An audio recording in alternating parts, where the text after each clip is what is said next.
Good afternoon, everybody. It is 3 o'clock. It is Tuesday, and that means it's Zoom-I-Fication conversation time. I am back with you to talk about something that is pretty serious, right? If you were watching the promos, this is all about breast cancer and the fact that it is Breast Cancer Awareness Month, and we didn't want to close out the month without addressing this issue. So, some of the statistics that I saw from the American Cancer Society are in 2021, roughly 1.9 million people will be diagnosed with cancer in the United States alone. That is amazing. And by 2040, the number of new cancer cases per year is expected to rise to 29.5 million. And the number of cancer-related deaths to 16.4 million. This is a disease that goes after everybody. Doesn't care who you are, doesn't care what you do, doesn't care what money you have, it doesn't care whether you're loved, it doesn't care whether you're lonely, it doesn't care. It just is there, and you are its target. About 1 in 8 US women, about 13%, will develop invasive breast cancer over the course of her lifetime, which is staggering. I know it's a little hard to see because I think it's showing up as orange, but this is a pink shirt. We're wearing pink today. It's Breast Cancer Awareness Month, right? But pink is a gender neutral color, and so is breast cancer. Everybody has breasts. Everybody can get breast cancer. And while statistically women are more apt to get it than men, that doesn't mean men won't get it. So this conversation that we're about to have today, it's not for the women in your life. It's for everybody. So whether you're watching us live or you're watching us on the replay, we want to hear your stories in the comments. We're going to share some stories today, but we want to hear your stories. We want to hear how it's affected you. We want to hear what you've done, what you've overcome. We want to hear all of that. Let us know in the comments what you think. Whether you're live or whether you're watching on the replay, we want to hear from you. And I want to hear from my guests today. So I brought in 2 really special people to talk about this subject, their experiences with it, and what they're doing in their lives about it. So the first person who's coming in with me today is Stephanie Bellofatto, and you have seen her before. She has been here to talk about her business, ServPro, where she helps people save their property and their lives that way. But this is a whole different thing, her commitment to saving people's lives in a different way. Hey, Steph. Hey, Jean, how are you? I'm good. How are you today? I'm good. On I know this there's rainy day, right? It's very rainy. I know there's some pink on you somewhere. I Yes, saw it of course. before. I have pink nails, and I definitely have pink on, right? I think For our awareness. next guest is frantically looking for something pink, but it's okay. So I'm going to bring in our next guest. This is Kristi Greco, and she works for the American Cancer Society as one of their senior development managers. We're going to talk a little bit about what that means soon. But hi, Kristi. Thanks for coming on. Hi, how are you? Hi, I'm Kristi. good. I'm so glad to have you here. I found What pink, she and I have it on my jacket too. There you go. But you threw me for a loop there for a second. That's because you work for the American Cancer Society, so you have the rainbow of colors. Well, and honestly, I'm pretty pinked out right now. Everything's in the wash, so I've been wearing it all month. So, Steph, you were really, I don't want to say insistent, but you were the one who came and said, hey, can we do this? Can we do this conversation? And I love the idea. I just wondered if you would tell our viewers why this meant so much to you. Why did you want to do this talk today? Well, because I think the subject is super important and it's touched my life most recently. So I think it's important, most especially, to remind people that it doesn't just affect women, it affects men too, right? They're not, there's no, it doesn't, what's the word I'm looking for? I can't think of it right now, but, it's an important subject. Cancer across the board is an important subject for all of us, right? So I was recently diagnosed with breast cancer in March of this year. And therefore, it's a journey. It's a real journey. It's an eye opener. And I've taken care of many people in my life that have had cancer, and some overcame it and are survivors, and others are not. So the cancer talk is really important. Being aware and making sure people are doing what they need to do to take care of themselves. That's the most important thing. And it is true. I'd be hard pressed to find a person on this planet that hasn't been affected by cancer in some way, whether it's friends, family, themselves. Cancer affects us all. What brought you to the Cancer Society, Kristi? What is it? Well, most recently, well, my grandmother passed away from breast cancer back in 97, and my 10-year-old brother died in 1985 from neuroblastoma. So I've always wanted to, work for an entity that did something like this, and this is probably the best one that I could have found around, because they're so wonderful, and the breadth of work that they do with their research is just amazing. Pretty proud to say that everything recently that has been coming out of research, ACS has somehow touched it and it's part of it, and that's pretty amazing. If you think about it, there's so many different things coming out that are helping everyone across the U.S. that ACS has a hand in, and that makes me very happy to know that what we're doing in the Hudson Valley helps people in the Hudson Valley, but also all over the U.S. And there really are people fighting this all over the world. This is not, it's not personal. It becomes very personal, it becomes insanely personal, but it is not a personal thing. It is a potential for everyone. I lost my mom to a very rare form of blood cancer, my aunt to breast cancer. Many friends have been affected by so many different kinds, and multiple friends have had breast cancer and really are surviving it, which is due in large part to all the research that has been done and what they've been able to do. Steph, I really, if you don't mind, I wanted you to talk about your journey for detection. Like, how did you find it, and where was it? So I didn't find it, right? I was one of those that didn't find it. I went for my annual checkup, and from there, they always say, make sure you make your mammogram and ultrasound appointment. And I'm very diligent about that because my great grandmother had breast cancer as well. So I went across the hall to make the appointment, and the receptionist at the desk, the scheduler, was saying to me, oh, because of COVID, we're probably not going to be able to get you in until like July. And I said, no, you're going to get me in March. I don't care if you separate the appointments, but you're going to get me in when I normally come in, right? And she was wonderful. She found me one appointment, and then she said, give me a little time.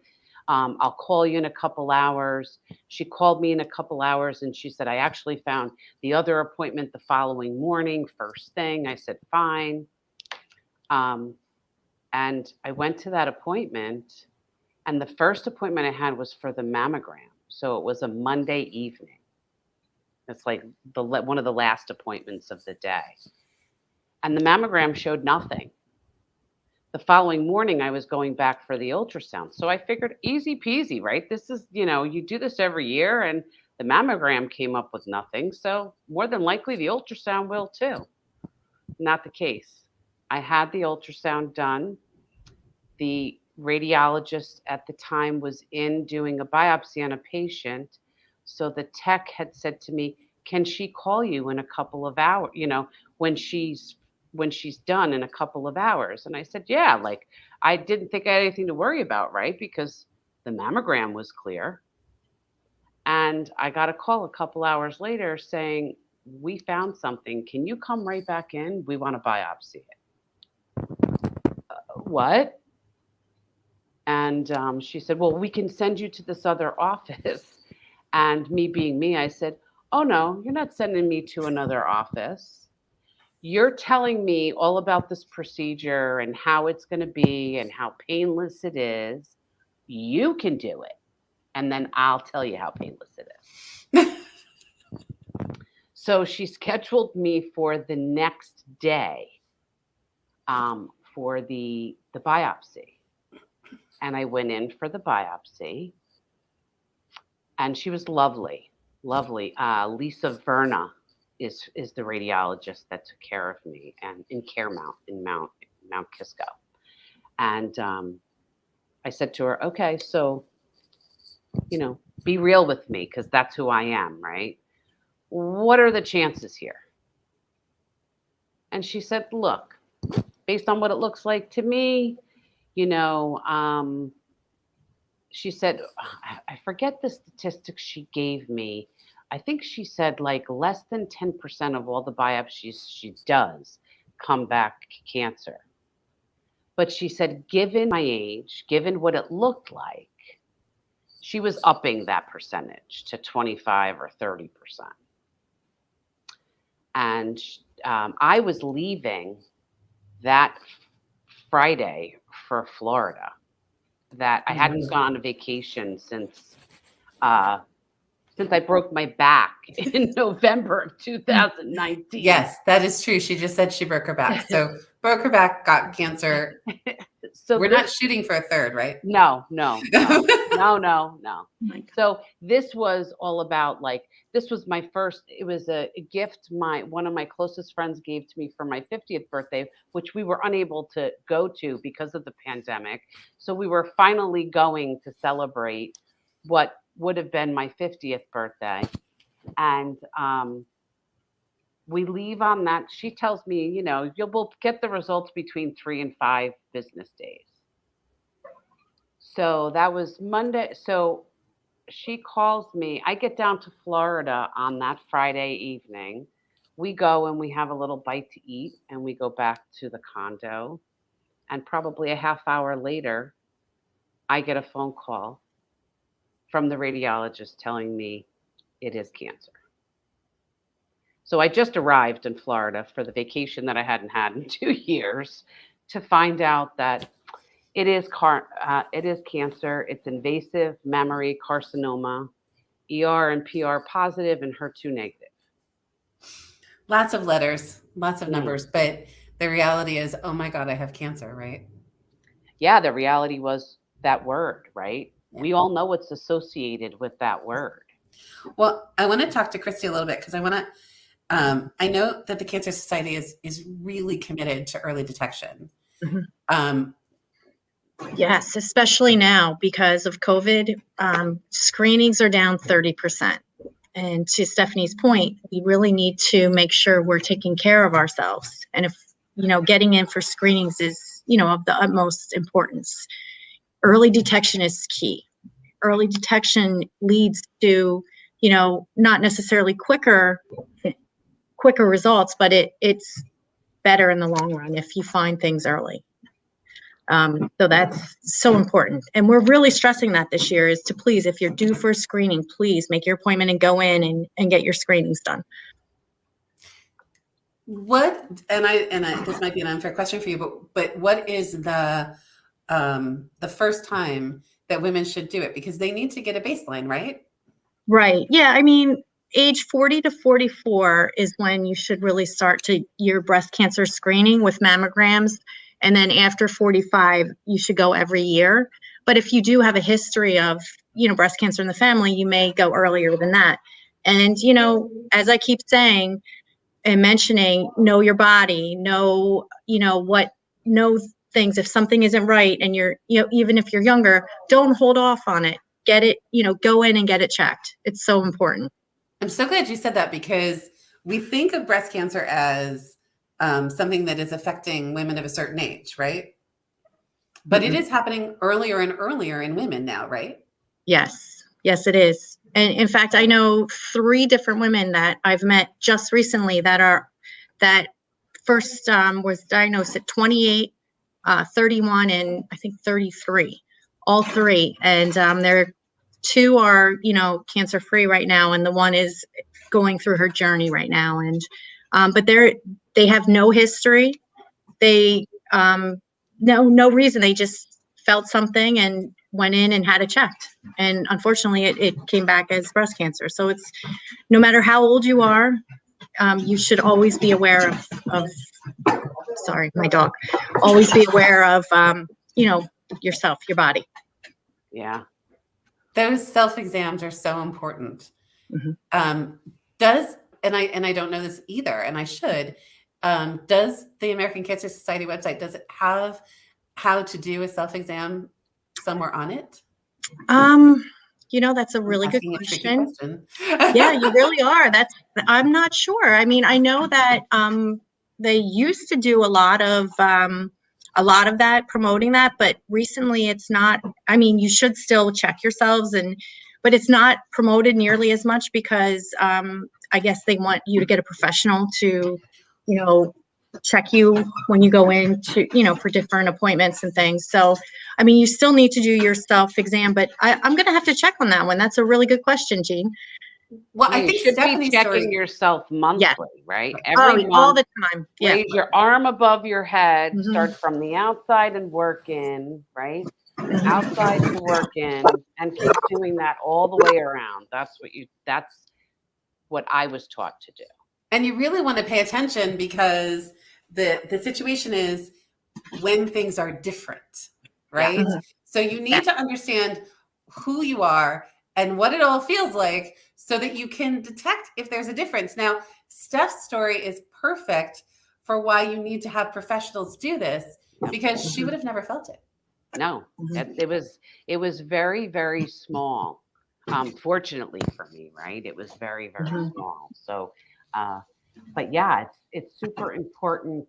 And look, I had just had a visit with my GYN before. He didn't feel anything, right? So he didn't feel anything either. And I was doing self exams. He didn't feel it. I didn't feel it. I went for the mammogram. The mammogram didn't even show it. These are reasons, right? Why you have to advocate for yourself. You have to make sure you're your own best advocate. And part of that is making sure that you're following up with doctors. If you have a family history of any kind, regardless of what family disease is, then you need to follow up with those types of doctors to ensure for yourself your own health. I love that you said that. You have to advocate for yourself. Yes. We can talk a lot, and I stay away from all of that lovely noise that's out in the atmosphere right now. But I am going to say this: there's so much conversation about whether or not medicine is good, whether or not you can trust pharma companies, whether you can like all of this stuff. You need to advocate for yourself, and you need to find doctors that you trust.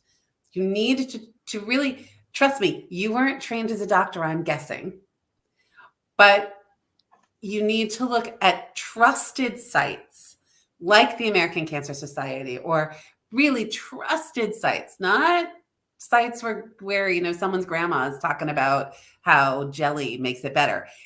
Go to trusted sites to find out what you need to know. Talk to friends who've been through it and see what doctors they love. But please get care. I'm not making this up. I have so many friends that are on this planet playing with their kids, doing their life, work, play, whatever, because they got medical care, because they got it early and they were aggressive about it and they were really informed of what they needed. It's so important. So this isn't about anything other than staying alive. And can I add to your point, excellent point, that you may not, the first person that you come in contact with, you may not like how things go. I mean, you can shop around, you can go to different places and get a second opinion, third opinion, because just because you go to the first person doesn't mean it's necessarily the one that you have to, go through this whole journey with. You need to be comfortable and like that person and respect what they're telling you for your treatments. So that was another thing that I've learned from so many different survivors that I've been talking to, over the past couple years, and they find their doctor that they really love, And that's the thing that comes out of all of their mouths when I see them. Oh, that's my doctor. I love my doctor. So it's really important that you find someone that you really gel with and you respect what they're saying to you. Yeah, it's so true. Especially, look, Jean knows that I had an experience with a a medical oncologist that I didn't care for. Um, she was talking at me, not talking to me. Or Uh, with you. right, or with me, right? So I changed who I was going to be working with. I had an amazing radiation oncologist, Dr. Thomas Mazzilli, in Putnam Hospital Center. I adore that man. He is, it's here's the important piece. I want everyone to really hear this when I say this because it's so super important. When you get diagnosed, right? So when the radiologist called me that day to tell me my results, because she knew I was in Florida. After she told me, I said, stop right there. Don't talk anymore. I'm going to put you on speaker because I need you to repeat everything you just said to me to my girlfriend who's sitting here with me because there is no way on God's green earth I can process what you're telling me right now. Right. So she said, I totally get it, Stephanie. So I put her on speaker. My girlfriend sat there and took all the notes down. She typed it up and sent it to me in an email. And every time I went to see a new doctor, whether it was the surgeon, the plastic surgeon, the radiation oncologist, the medical oncologist, whomever it was, I brought someone with me because they're providing so much information that it's like information overload. You can't possibly retain all of that information. So to have someone there, so before I would meet each one of those doctors, I myself would sit down with my notebook and write and think about all the questions that were important to me that I needed them to answer. That I think is so key for everybody because, and you need to, that's the one thing I loved about Dr. Mazzilli. I mean, I'm not kidding you when I tell you I had 4 pages, I believe, of questions for him. And when he walked in the room, when I made the appointment with them, they were like, you're going to be here for at least 2 hours. I'm like, what are you people doing to me? They were like, nothing. We're not going to do anything to you. We're just going to talk to you. And he came in the room after the nurse had taken my medical history down. And he came in the room, and I had a great support system there. Jane McCarthy, Jane Storm was right there with me. She'd been going through the journey with her mother at the time. So, and I said to him, I have a lot of questions. He goes, if you give me the opportunity to tell you about the process, I will answer any question. Just let me go through it with you first. Well, do you know what? He answered 93% of the questions that I had before I even asked the question. And at the end of that meeting with him, I started to cry and I thanked him. And he said, what are you thanking me for? I said, I can't thank you enough for the information, for the answers that he goes, that's my job, Stephanie. That's what I'm here for. I think that we end up sort of in this space where we are so vested, right? It's so scary to have this going on in your life, bringing that third person into the conversation because your brain's swirling. Like, absolutely. Your ears are buzzing, your eyes are blurring. Like, it is just overwhelming. Yes. And then someone's trying to tell you things that are about saving your life. Correct. So you need to have someone there to have your back. Plus, it's just great to have someone there to have your back, to know that you're not doing this alone. Well, absolutely. And look, fortunately for me, I have I have all of you. I have such an amazing support system. I do, but it is, it was super important to me to have another set of ears there because then afterwards I could say to that person, did you hear what I heard, or did you hear something different? Can we look at your notes that you took from me, and just so that you had clarity. And look, Dr. Mazzilli was awesome. He said, if you have any questions, pick up the phone and call me. Like, you can always pick up and call me. And, Different doctors are amazing. they I have are. to say though, to everybody who's listening, whether you're listening live and if you're watching us live, please put in the comments questions or your stories. We'd love to hear from them. We'd love to hear them. And we'd love to hear from you if you're watching us on the replay. But if you're listening to all of this and you're like, oh my goodness, that was a string of doctors and a string of questions and I don't have that. I get it. Step one, get the exam. Sometimes it really is about taking it in small chunks, right? Yeah. Kristi, have you heard similar stories from the people that you're working with? Yes. All across the board. That's the most important thing, is to get back in there and get those screenings done. But when people are trying to work through this, are like avenues to find people to be with them. 100%. Caregivers are like essential to every survivor story, because you need to have someone in there to hear, because when you're going through this, and Stephanie, right, you don't know everything, you kind of like shut down certain times, and you need at least, you need someone else in there to help you with deciphering what was said and any questions. So yes, we usually encourage people to take someone with them when they go to appointments, so that you retain as much as possible. And most docs will, say, call me with any questions, which, they're, for the most part, they're all wonderful and, easy to talk to. And like I said, the gel with the providers is so important. It's also really nice sometimes when the doctor isn't great to have someone there say, no, you weren't making that up. They weren't great. Mm-hmm. Right? Like, right. Sometimes you need people to say, okay, take it down 3 notches. I know how difficult this is for you, but the guy was doing everything, or the woman was doing everything she could do. Sometimes it's like, no, they were really being a jerk. And it wasn't, and it's not just you. Right. Well, I think, I have to say, it's got to be so difficult for those in the medical field in this lane, right? Yeah. Because you're probably dealing with death pretty regularly. Yeah. Or the potential for, right? Right. So they're probably, desensitized a little, right? I mean, and I could understand that. How do you get through the day if when you're losing people? So it takes a special kind of person, I think. And I would say to that as well, different people react to different things. So someone might need the kind of doctor who will answer every question and hold your hand along the way. And other people might want the doctor that just says, this is what we're going to do. This is how we're going to do it. Show up tomorrow morning.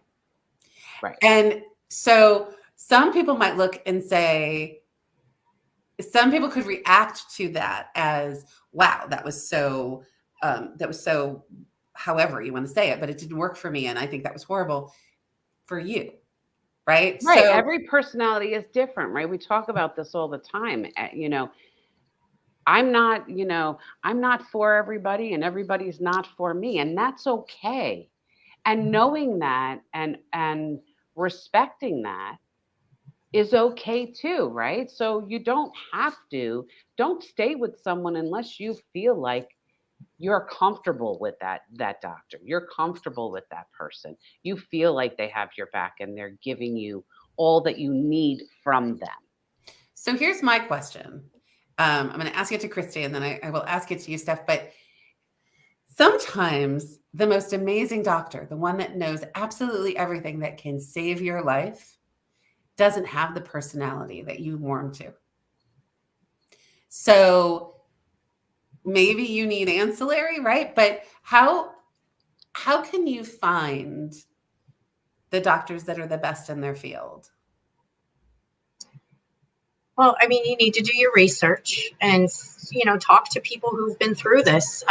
We actually have a program called Reach to Recovery, where we have, as soon as someone's diagnosed with cancer, they're called a survivor to us. So when I refer to survivor, that's what that means. So any survivors can call our 800 number and say, look, I want to talk to someone who's been through my situation and get some, information on how they coped with the roller coaster ride of their journey.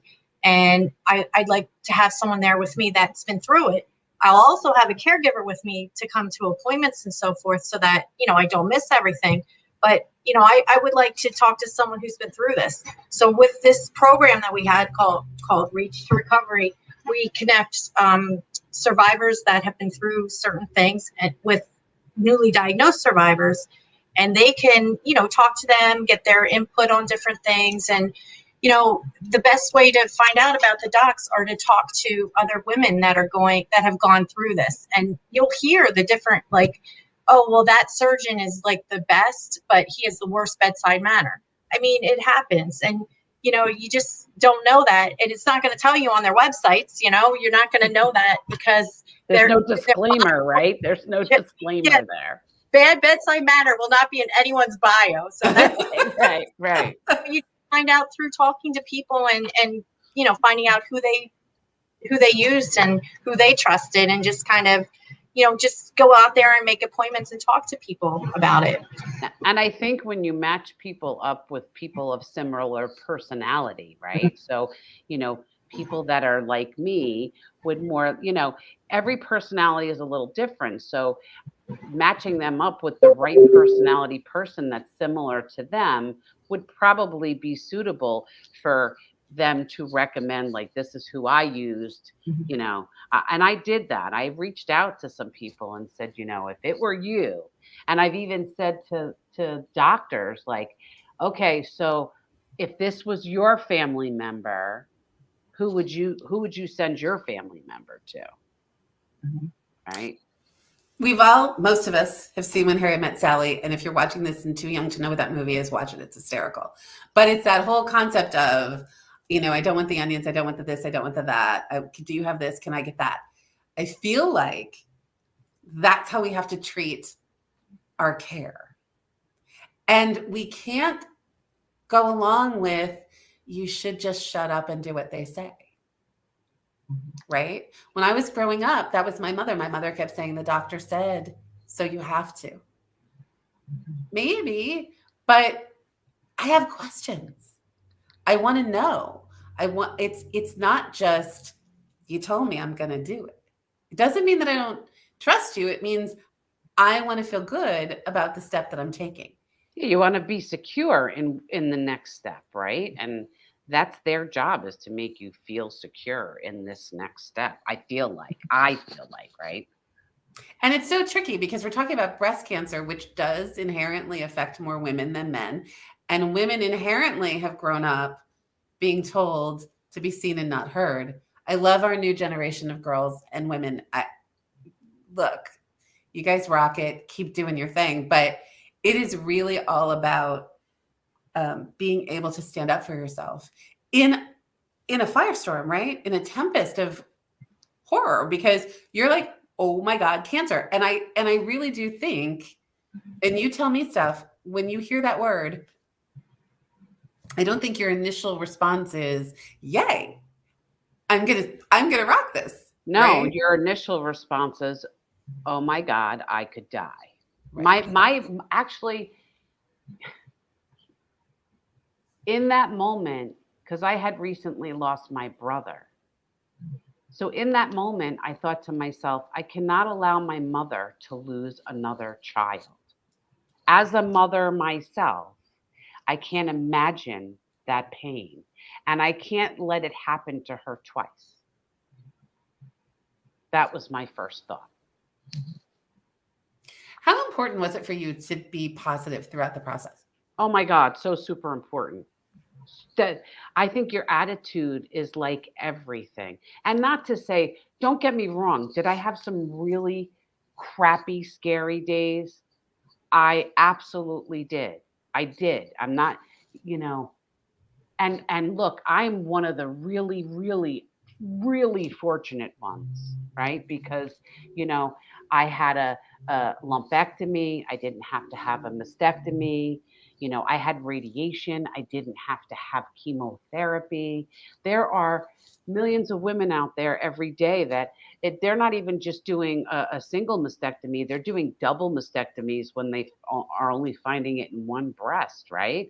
And then they're doing chemo, and sometimes they're doing radiation. So I really consider myself super, super lucky because, had I listened to that woman at the desk in the beginning, and she said, "Oh, I probably can't get you until July or after," and had I not advocated for myself, could my outcome be different today?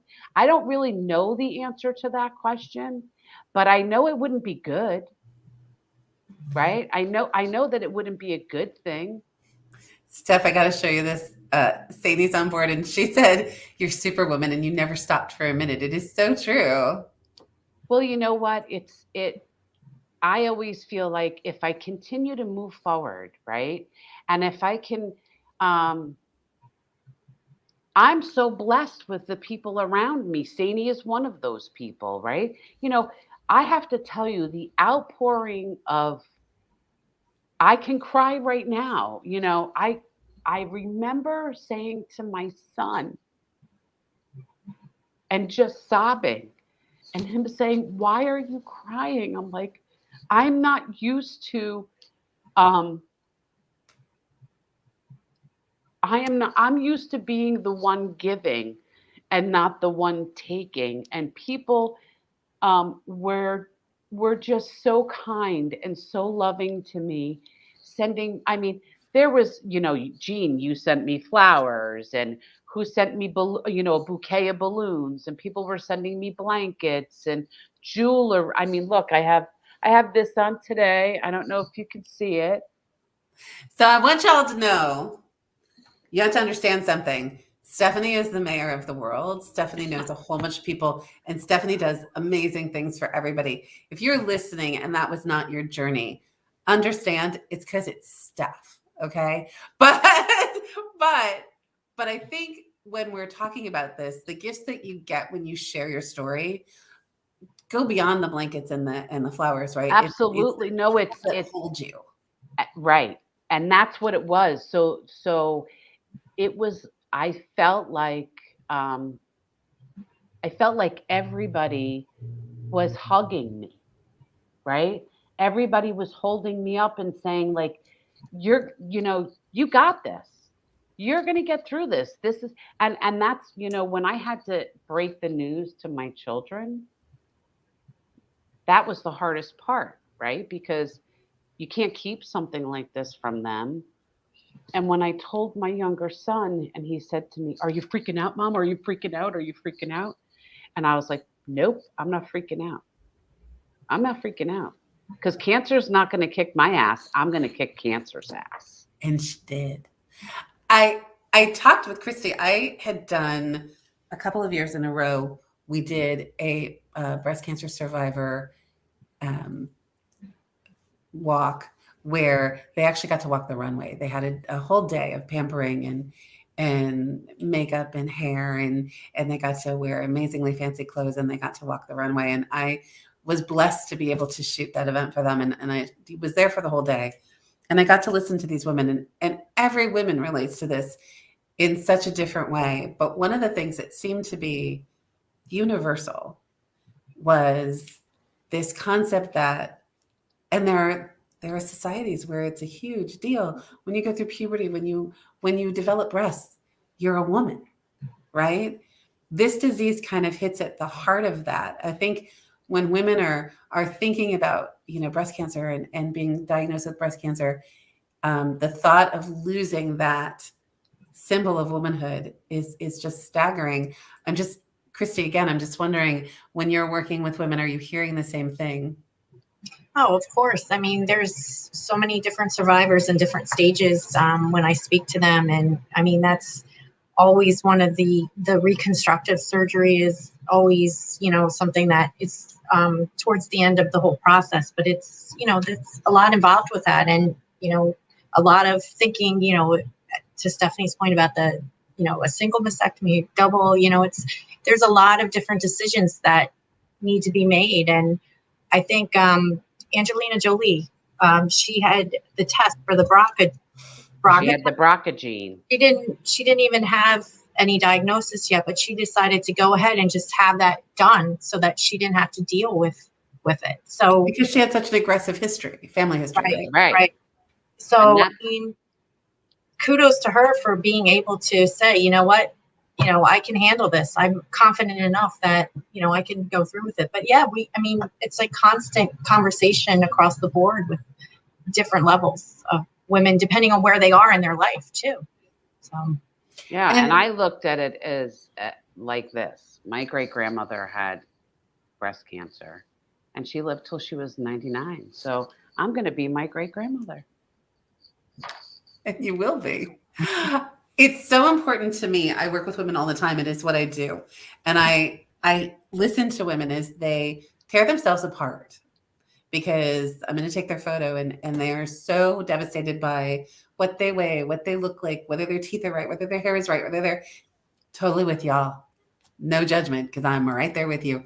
But this physicality isn't your womanhood, right? It's not your essence. So as we talk about this, it's so important to me to be able to say, having worked with those women for so many years and listened to them and just be a part of that, it's flesh. That's all it is. And if it's not serving you and you need to get it removed, that's not changing who you are as a woman. Yeah, but that's a really, really hard pill to swallow. Yes, it is. Right? So it's something that you have to work through that. You really have to work through that, and you have to be okay with that. And that could take a long time, and that's okay too. Like, everybody's journey is different, and everybody's time frame is different. And you don't have to do it alone. So again, Kristi, I don't know what the Cancer Society is doing for mental health when it comes to this. As a mental health initiative, is there anything in the works? Is there anything for? That's another really good question, Jean. I have so many of them. Jean is really good about asking good questions, Kristi. That's actually, it's so funny because I've been talking about mental health on some other personally issues. And, it's so important to have the positivity and, a good frame of mind when you're going into things like this. But as far as what we're actually doing, I will have to look into that and get back to you. I'm not sure. I know we try to support, and, the Reach to Recovery is a great program, like I mentioned earlier, where that sounds amazing. Been in your similar shoes. We have our 800 number that is open 24/7, 365, that you could call and talk to a person no matter what time it is. And I know for a fact that I've had people that called and talked to someone, and, they're not medical professionals, but they can help point you in the right direction if you have questions. And, anything regarding cancer, if you're a survivor or a caregiver, it just helps ease people's minds if it's in the middle of the night and you didn't want to call your mom or your sister and wake them up. So that's another way that we can help. That's a whole mental thing that helps. That's there for people. How do people become a part of that program? So if someone has lived this journey and wants to become a part of that program, how do they do that?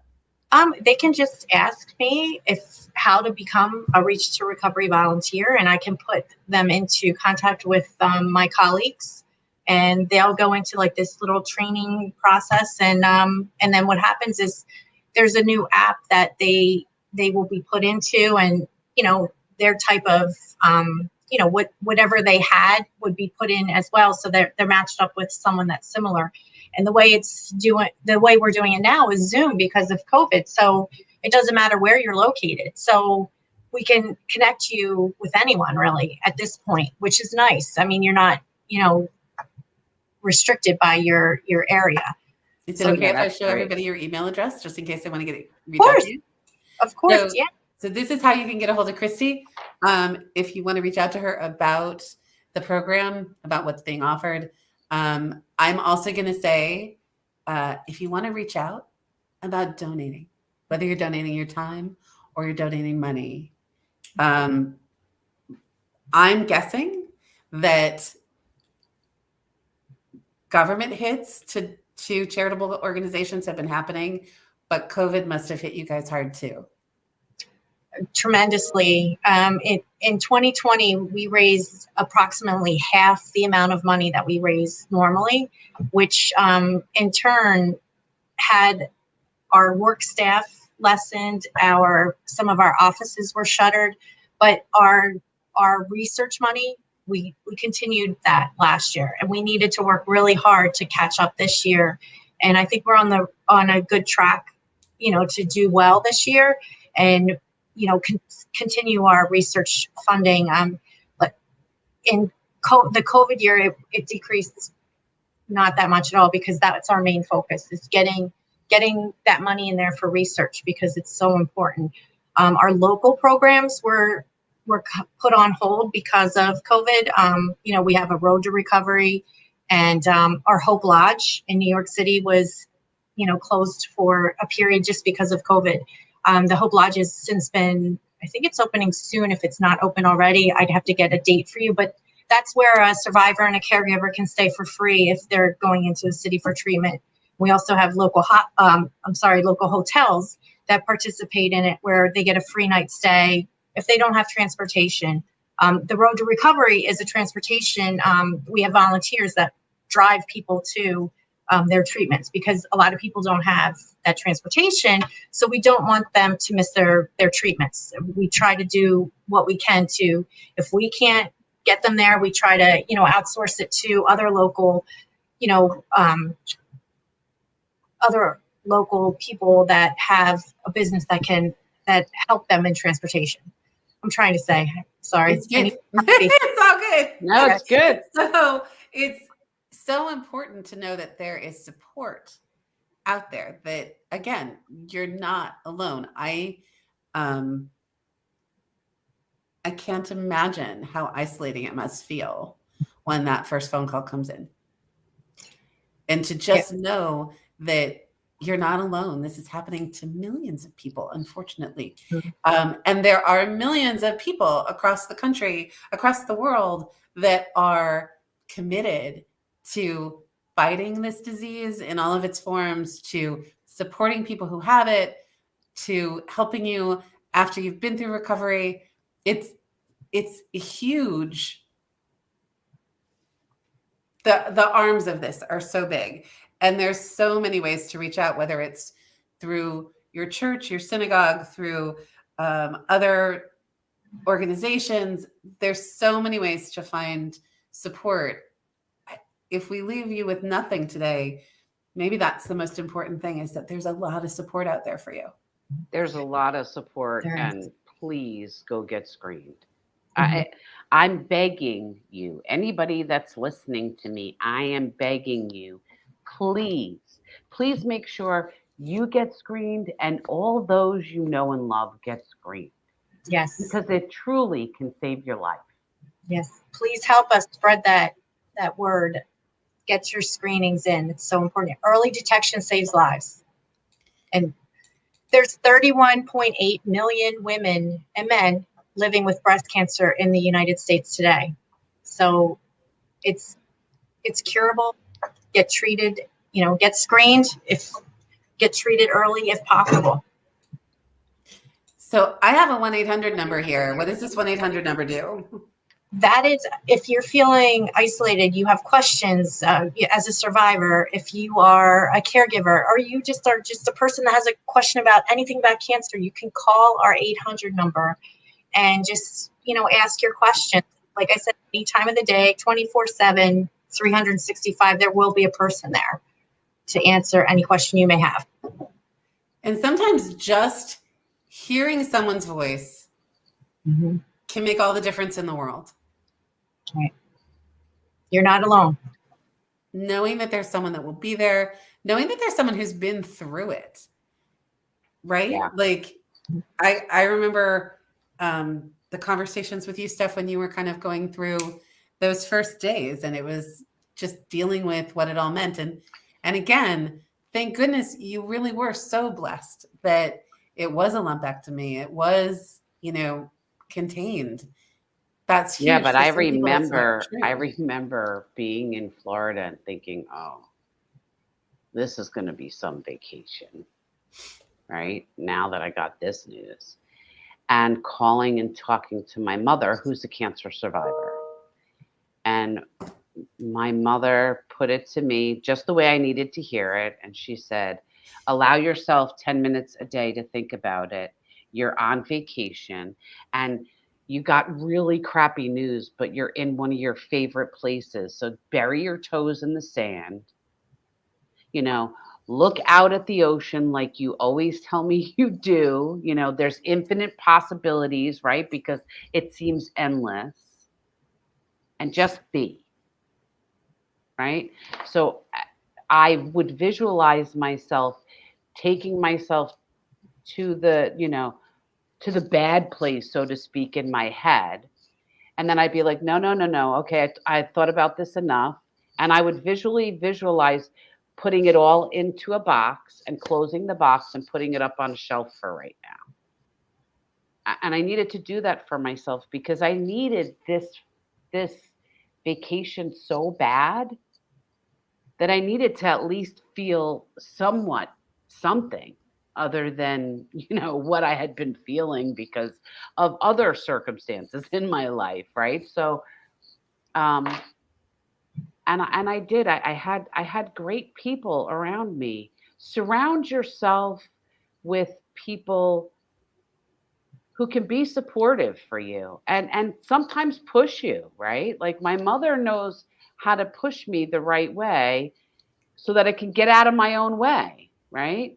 And It's an look, industry. It's an industry. So when you have a business, you know the person that you put in front of your customers, you know the person that you have do your taxes, you know the person that. So this is you in the industry of staying alive, in the industry of staying healthy. And who do you need that's going to kick you in the you know what to get you moving? And who do you know who's going to hold your hand and tell you it's going to be lovely? Because some days you need that. And who do you know that's just going to sit with you quietly? yeah, and say nothing. Just hug you, just hold you, right? Like sometimes we don't want to say anything. We just want to feel somebody's arms wrapped around us so that we know that it's going to be okay. Regardless of what happens, we're going to be okay. And you don't want to talk. You just want to be. And again, you are the mayor of everything. You know everybody. If you're out there and you're listening to this and you're thinking to yourself, I don't have that cadre of people. Call me. Right? Call me. I will be your cheerleader. I will be your hugger. I will, if you need a kick in the ass, I'll give you that too. But that's what we're reach trying out. to say too. There are people out there. So the American Cancer Society has these people that you can reach out to. There are people out there. The thing that's so important is to be brave enough to reach out.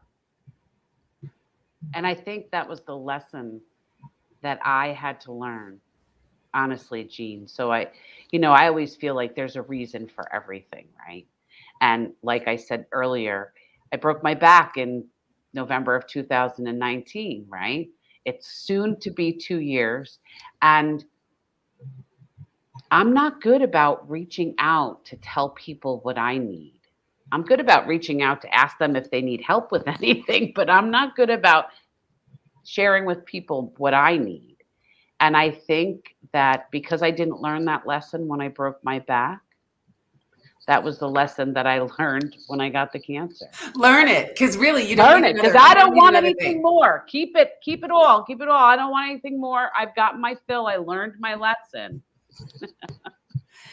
Kristi, when you're talking with people, when you're thinking about what you're doing, what exactly does a business development manager do? Like, what are you trying to do for the Cancer Society? Well, I have like two different things that I really am responsible for. The one thing is, just getting out, networking, making sure the word is getting out to get your screenings done. I mean, to be a big advocate of taking care of yourself and getting out there. Early detection is key. Like all those buzzwords, that's one thing. And then the other thing is I do events and raise money for breast cancer awareness. We just had our local Making Strides Against Breast Cancer at Woodbury Commons on October 17th. And we had about 3,500 people at Woodbury Common, and we raised over $350,000. So, and I do this other thing called Real Men Wear Pink, and I have like 20 guys that raise money for that, and they wear something pink every day in October. So and the reason for that is to spread awareness. Why are you wearing pink? Oh, well, because, and they go into their story and what they tell people, and it's, so it kind of folds in together, the whole pink. We go pink in October, and I really do love what I do. And when we work on this year round, and October is like our big show, and it's coming to an end this year, but I will still be out there advocating for everyone to get your screenings in, and please, no matter what it is, whatever month it is, there's different things every month. And, it's so important to take care of yourself. When I was little and it was dark, it was always so scary. And my mom would walk in and she would turn on the light. And then I could see things and it made sense, right? The darkness, that void, was so scary. I do think when you talk to people about going and getting tested, when you talk to people about being aware of this, it feels like that void. It feels like I don't want to know what's possible. But the reality is you need to turn on that light. Because if there's something there, you can take care of it. Mm-hmm. If you leave the lights out, it'll just, it has the potential to grow, to do damage, to be something you really are going to have to be afraid of soon. So. And if I can add to, I'm so sorry, Jean. No, go. Don't have insurance, call. There are ways around that. It's so important with insurance, without insurance, that you take care of yourself and get these screenings done. I'm so happy you said that. I'm so glad you said that. So happy you said that. It is so important. And look, I know a lot of the clinics are being closed. I know there's a lot of stuff that's happening. There are ways to make this happen. Make sure that you do it because it's so important. And if you're out there needing a really good cause, this is a good cause. If you want something to fight for, and maybe part of what we need to fight for is that we should never have to have a conversation about whether or not you can afford it. So fight to get people taken care of in all kinds of ways. And one of the really big ways is no one should have to decide whether or not they're going to feed their children or get tested. Yeah. No one should have to decide whether or not they're going to put a roof over their head or get their medication. We live in America. It has to be better than that. So that's a really good cause if you want to fight for a cause, people. However you think you need to do it, we need to get there. We need to get to a place where everyone feels like their health is important and they have access to great health care, and it's not going to send them to the poorhouse. Right? Agreed. We have rolled spread the word. Please spread the word. Over and over and over. Screening. Early detection saves lives. Please, for yourself and all the people you love. Go with a friend. Go together. And it's really not that bad. Some people just need to stop being big babies about it. It's really not that big of a deal. Okay, people? Like we give birth to children for crying I don't know out this loud. for sure. But I tell people, it's like I've had 4 children, okay? And I've had mammograms. Come on. Childbirth is a lot worse. It's nothing. It's like a few. Really nothing. It really is. Suck it up, buttercup. Can we say it? I don't know this is true. I'm going to have to look this up. I feel like the machine had to have been made by a man. Well, you know what? I'd have to agree with you there, Jean. I would definitely have to agree with you there. And if they had to put a particular body part in there, they probably wouldn't particularly care for it either. But, listen, we've endured much worse than that, right? Like, so let's keep it real here, people. Okay. If you've given birth to a and look, again, that's like nothing and no comparison. I'm just saying, as a woman, if you've given birth to a child, the mammogram is nothing. And yes, you're right. Because y'all sitting out there saying, but it might not be nothing. And maybe I don't want to know. Trust You do me, want to know. it's You better do. to know early. So find your way to getting this done. Ladies, we have rolled over the hour. It's been amazing. I could talk to you forever. This is such an encompassing conversation, and everybody should be having it. I like what you said, Stephanie. It doesn't have to be your 24/7 conversation. You can put it in a box, you can put it up on a shelf, but you have to take it down and look at it. Absolutely. You can't not look at it. You can't not address it, right? But there are times for yourself that you might need to put it to the side for a little while so that you can move forward. I'm going to have to close this out, ladies. Thank you so much for coming and playing today. It was Thank you, Jean. really amazing you. conversation. And for everybody out there, whether you were watching us live, whether you're watching us on the replay, take care of yourselves. You have so many people who love you, so many people who need you. You need yourself. Look, you need to take care of yourself for yourself. And this is one really good way to do it. So to that, I will say, as I always do, whether you're watching us live or you're watching on the replay, I love you all. Thanks for being a part of the conversation. To these lovely ladies, thank you so much for sharing this time with me. We'll be back here next week at 3. I hope I see you then. Have a really great week, everybody. Stay safe, everyone. Take care. And get tested. Get tested. Get screened.